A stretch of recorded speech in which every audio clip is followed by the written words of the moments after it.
Hello and welcome to yet another episode of the Virtuous Woman Show. Thank you so much for tuning in this wonderful Sunday evening. My name is Sheila Juma and I'm so delighted to be hosting you. We would like to, first of all, before we start, as you can see, our set is very beautiful. We want to thank Kingdom Point Apartments for hosting us this episode. They have beautiful facilities. If you're looking for a place to stay in Nakuru, this is the place for you. Go ahead, share this broadcast. If you're watching us for the first time, karibu sana. If you are a constant member, viewer of the show, thank you so much. Have someone join you this evening as we delve into this very interesting topic on pregnancy and making sure that you bring your pregnancy to term. What are some of the tips that we can get for pregnant women? And this is going to be very informative. So if you've not subscribed to our YouTube channel, go ahead and do so. We're the Virtuous Woman Show across all social media platforms so that you don't miss any content that we upload. To speak with us on this topic, we have an amazing lady. She's going to introduce herself. Karibu sana.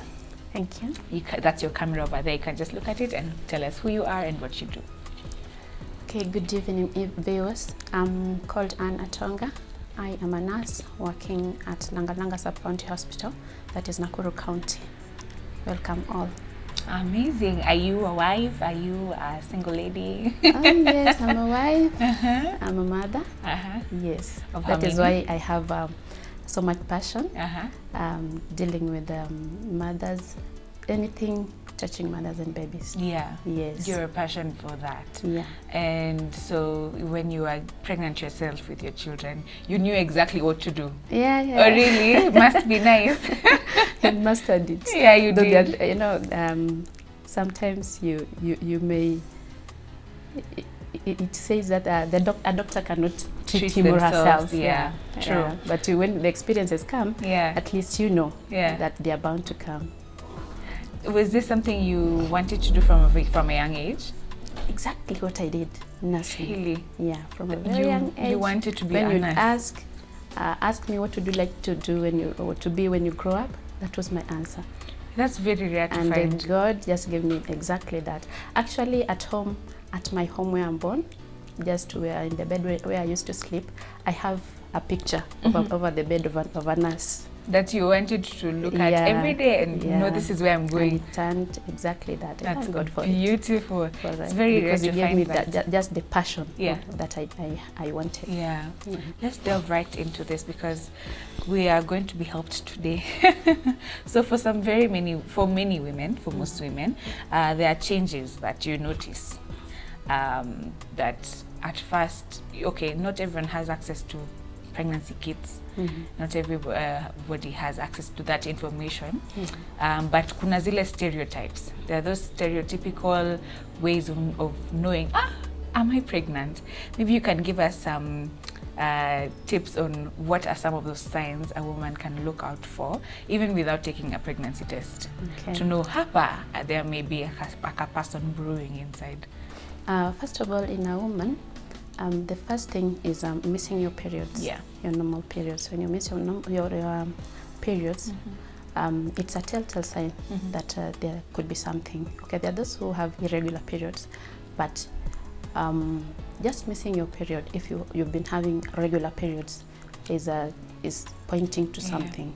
Will be able to tell you that you may be pregnant, and that requires that you get to a health facility so that you confirm, or you can do it by yourself. But it is important that after realizing that you're pregnant, you get to a health facility so that you get the necessary care.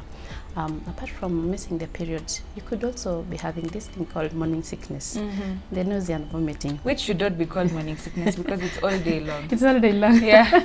I don't know where they got the name morning sickness. Yeah. For most ladies, it may carry on throughout the day. But the nausea and vomiting comes just because of the physiological changes that takes place in our bodies. The hormonal changes, it will give you that nausea and the vomiting. Then are there women who don't have morning sickness? Exactly, there are those who don't have the morning sickness. There are those who eat like crazy. Our bodies are different. Yeah. Yes. Just the way you'd react to, maybe we could be both having malaria and my reaction, my body reaction and your body reaction may be very different. Okay. You may be just walking normally. It's just the lab test that showed you had malaria, but me, it's just one class of malaria and I'm down and like, you know, it's like I'm dying. So it depends on your baby. Yeah, there are those who've never experienced nausea and vomiting at all. They eat and eat. Yeah. So the nausea, vomiting, a heartburn, they are normal. They will show you that there could be a pregnancy. Baby, Mood swings. Tell me about mood swings, please, because I don't understand.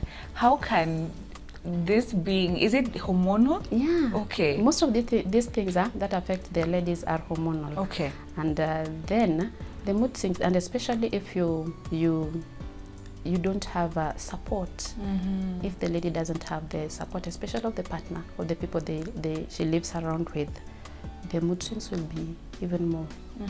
Yeah. Okay. Yeah, the mood changes. Yeah. Yeah, it comes also with accepting the pregnancy. Yeah. Yeah, accepting the pregnancy. You can imagine you find out you're pregnant, you hadn't planned for it, you are in a strained relationship. Obviously, the moods will come. Yeah. Yeah. Because I can imagine, even for someone who's in a marriage and they are maybe even expecting to or wanting to get pregnant. I think that realization that, wow, my status is changing. Yes. I'm no longer just a girl. Just a girl. I'm responsible now for a whole human being. They're adaptability, Yes. adapting to the situation. Yeah. That the realization that you're pregnant can give you the mood changes. I agree. Yeah. True. Talk to me about cravings. Cravings, we call it in medical term pica. Pica. Yeah, okay. it comes to most women. Some don't have, they just eat normally. They overeat, actually. Yeah. Those who don't experience the cravings, but some will be really craving for, and especially it's worrying when you start craving for unnatural things, unnatural food. So like someone is craving for stones. So is that, and soil, a whole bowl of soil. Is that a bad thing? It's not a bad thing. It comes, but then you should know how to, to deal with it. Okay. Yeah. So are stones healthy enough? Sometimes the craving may be because of the nutrients, the micronutrients that we lack in our body. So it comes from a deficiency? It may come from a deficiency, something that the body really wants. Okay. For this newborn that is growing, it is getting the things, whether you have a little or not, it will get them and may leave you with none for your body. Okay. Now the body starts craving for those things, so that you make up for the for the deficiency. So it's not really it's your baby who's asking for it, because your baby is fine. The baby is taking whatever it wants. Yeah. God is so amazing how it's just created us. The baby will take all that is required for its growth and development. So that will leave you with a deficiency, and now your body starts asking for them. You find yourself eating. I hope people don't eat plastics, but stones they eat. Yeah. So craving is there. So nyinyi watu wakisema mtoto anaitisha pizza, si mtoto. Yeah. So it's even it's better when the partner is understanding to the needs of this mother. Yeah, you can imagine you are craving for such a thing and it's not there, and that's the only thing that you can eat. Without that, you won't eat any other thing. So if the partner is, that is why we also advocate for partner involvement when we give care to the mother, that they come together, we give you the education so that she understands the mother and supports the mother through the pregnancy journey. Amazing. Yeah. I just want to clarify something. Is eating stones bad? It's not right. Eating stones may give you problems in future. Oh, really? Yeah. So if most of the women who eat stones, you may just find that they lack iron. Okay. Yeah. Iron, something that we can give you when you come to the health facilities. You can be given we have the IFAS. It's a combination of iron and folic acid. And even more better for women who plan for pregnancy. You plan to get pregnant. We give you a preconception care. Okay. We give you the folic iron before, way before you get pregnant. Maybe it's 3-4 months before, so that when you get pregnant, it's already in your body, and the baby is able to use it. Makes sense. Now there are a lot of I've heard this from very many doctors, where they say that the first trimester, the first 3 months of your pregnancy, is where the risk of miscarriage is the most. Why is that? Because the developing fetus is still very very delicate. You know, the fetus starts developing or growing from just a blood, and it grows and grows, and it's still very delicate. So if you do strenuous jobs like lifting, heavy lifting, overworking yourself, or you've watched the whole day, there's a most likelihood that you could experience a miscarriage. Yeah. Is it because there is the placenta maybe hasn't formed yet? Yeah, everything is as not, they are starting to form, and so they are very fragile. Understand? Very fragile. All right, makes sense. So during your first trimester, please, what were calm down kidogo. Yeah. Take care of that life. Yeah. And then after second trimester, I know energy comes. Energy comes, but still we advocate for pregnant women not to do heavy lifting. Yeah. Now, when it comes to weight gain and weight loss, there are very many people who gain weight, which is obvious. But there are these people who, for whatever reason, lose weight. Why would that be? A mother would lose weight, especially if they have not checked into their nutritional status, what they eat. Yeah, because you know you have an additional requirement for this baby, so you must eat additionally on top of what you've been eating regularly. You have to have some more for you to for the baby. Yeah, for the baby and for you. All right. So it's like you're feeding for two. Yeah. So if you don't feed well, yeah, you may have a what do you call it, malnutrition. Okay. You may become emaciated. Yeah. Instead of let me ask a question. When you are hungry as a mother, does it mean your baby is also hungry? For the baby, there is a continuous supply of the baby's needs of the food. Makes sense. Nutrients, continuous. It never stops because you're hungry. There's a continuous supply. So that is why you'll feel most women will be eating just almost continually. So what kind of diet then should a mother have? Just the normal balanced diet. Okay. Normal balanced diet, rich in all the food types, all the having the vitamins, you know, also plenty of water, the normal proteins, carbohydrates, you know, vitamins, all of them. A balanced diet. Balanced. Because if you again overdo it, you're taking a lot of starch. We may have a big baby we call macrosomia, which is also another problem. Okay. Yeah. All right. It's very difficult to manage a big baby. Yeah. Yeah. Even in the womb, even without. And even more during delivery. Yeah. And after delivery. Wow. That's a baby that's used to so much glucose. Wow. And you know, most mothers, when you deliver, the milk is not, you know, has not overflowed. It's not flowing as much. So they've come into this world and the supply is not the same as it was a continuous supply. Now it has been cut and they are used to so much, you know. Makes so sense. much glucose. So make sure you're eating a balanced diet. Just a normal balanced diet. Additional meals on top of the meals that you've been eating always, and snacking in between meals. Yeah, and plenty of fluids and fruits also. Talk to us about the supplements a woman should be taking. The supplements that a woman should be taking, as I told you, this woman needs iron and folic acid. What's the importance of folic acid? This folic acid will help in the development of the neural tube. This neural tube is where the very important organs of the baby grows from. Okay. Yeah, the heart, the spinal cord, all those things. So it helps in the development. We don't store it in our body, so you need an additional. We don't make it from our body, so we get it from diet. Okay. So you'll need it.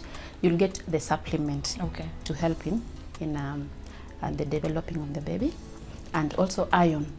The iron is to also help the baby's growing the bones, is forming blood, you know, so it will help, and it will also prevent anemia, that is lack of blood in your body, and treat if you had anemia. All right. Yeah.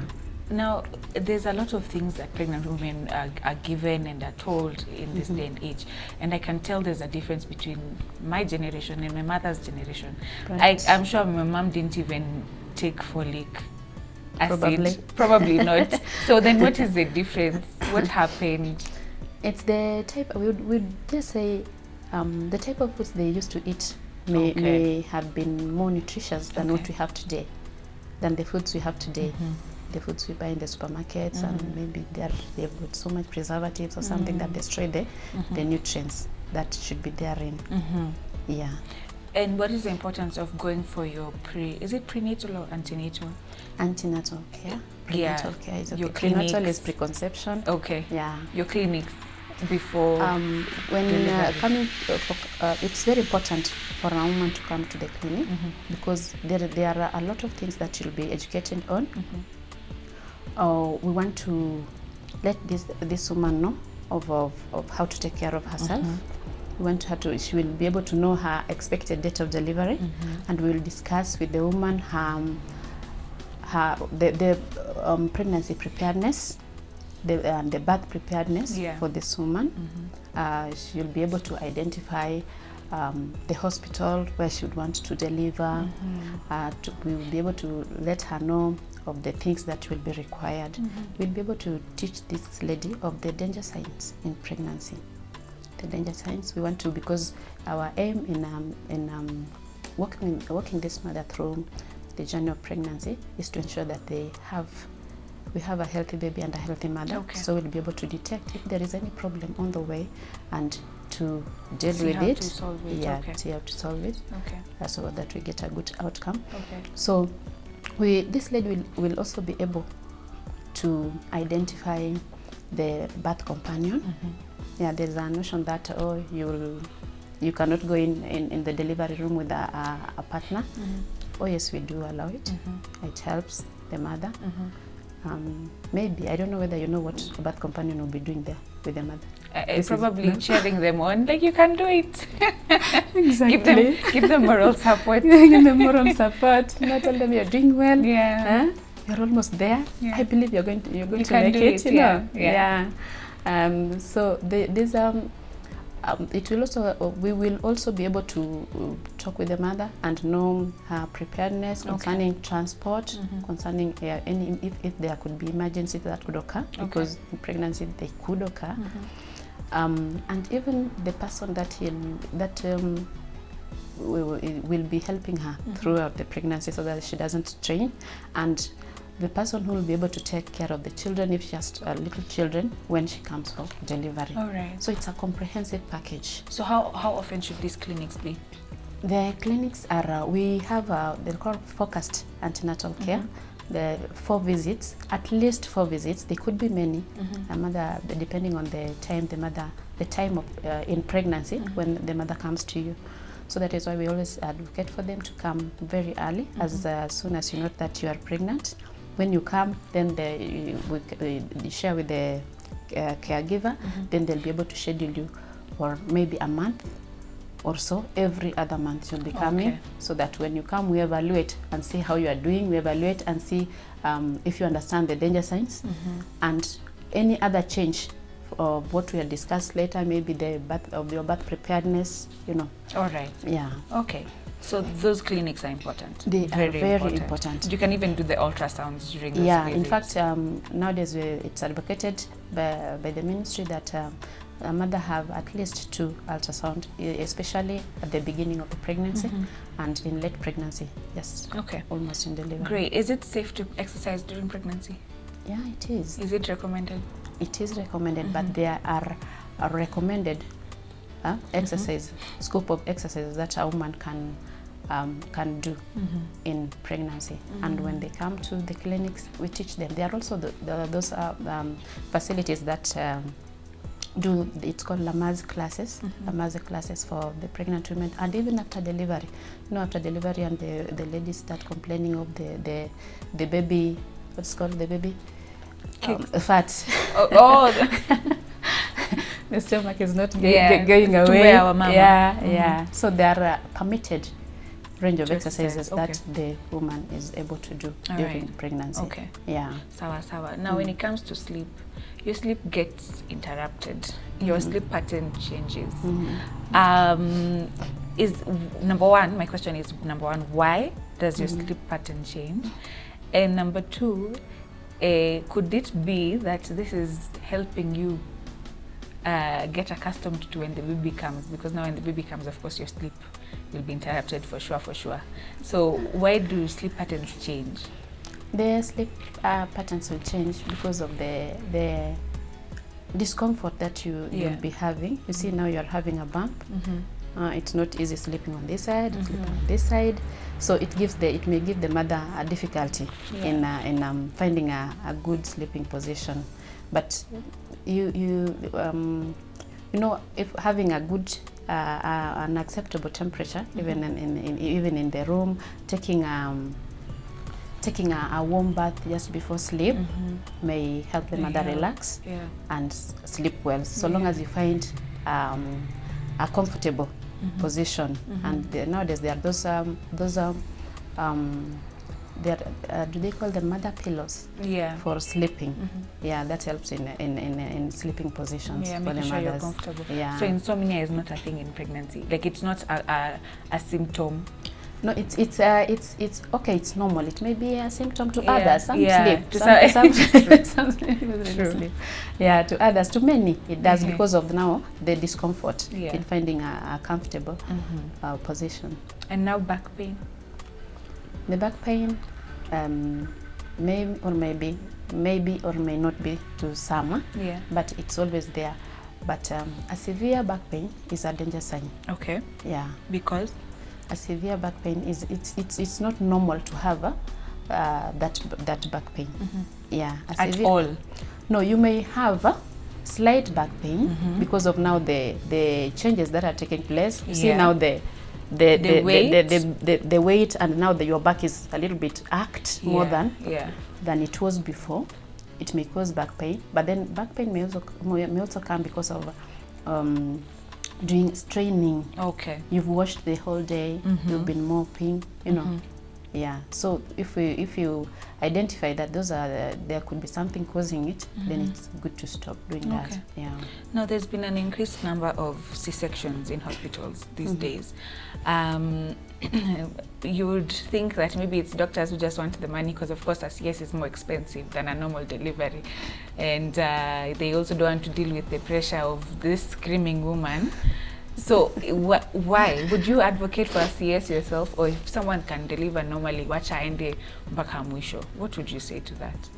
According to me, normal delivery is still my choice. Yeah. If God permits it, it's the best choice for a mother. Yeah. I would say that doctors they just take in mothers for CS. Okay, like in our settings, my hospital is a government hospital. Unless there is an indication, for taking mother for a cesarean section, we just don't do it just for the sake of it. Yeah. You've asked why it's more, more CS is nowadays done more than the previous days. It's a hard question to answer. But what I know and what I've seen is that previously, or in the old days, the women were more active, very much active. Today, you just find out you're expectant. You go to this bed. Glass, you'd wish someone to to carry for you, to carry for you the glass, to carry for you your bag. So if it's work in the house, you come and you are. So your body is not active. When your body is active, it opens up, the ligaments, the what, and it helps in turning keeping the baby in the position, and descent. Okay. The baby will descend faster into the pelvis. That aids labor, faster labor than for someone who's just been lying sitting down, not active. I've seen in there in up country, a lady who's just come from Shamba, carrying her 20 liters of water. She comes, she's put it down. There, she's in labor. She's given birth. She cooks. Yeah. She has cleared the place and she's cooking. Yeah, and she has a newborn. Would you do that? Hey.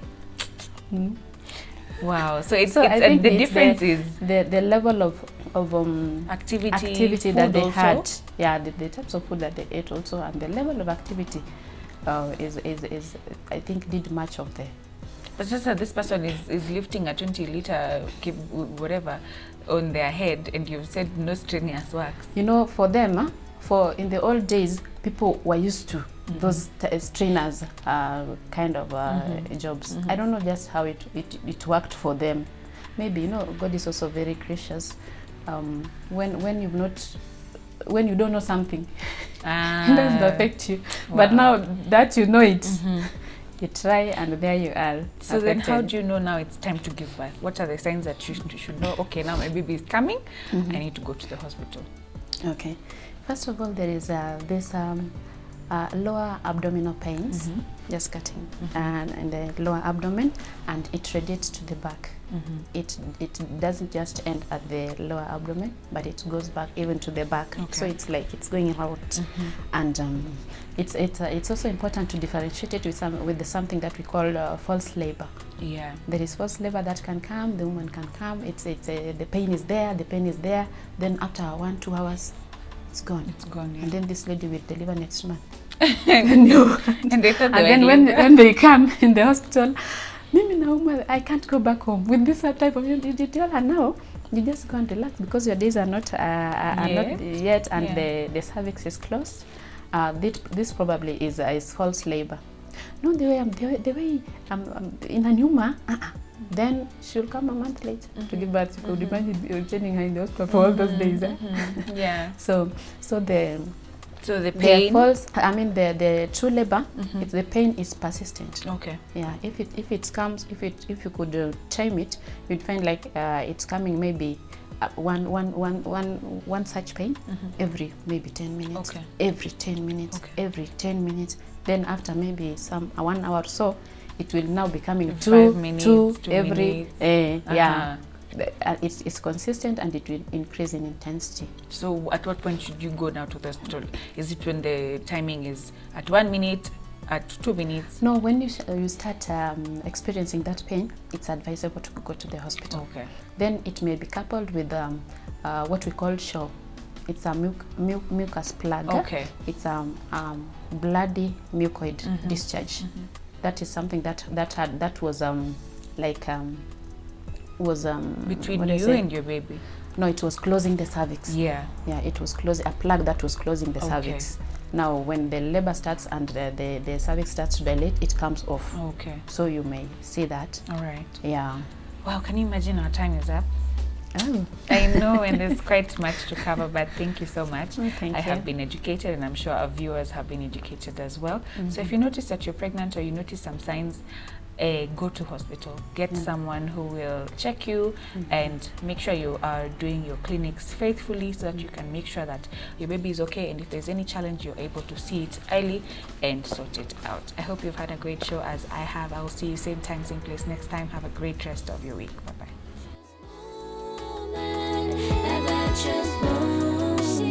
She's a virtuous woman.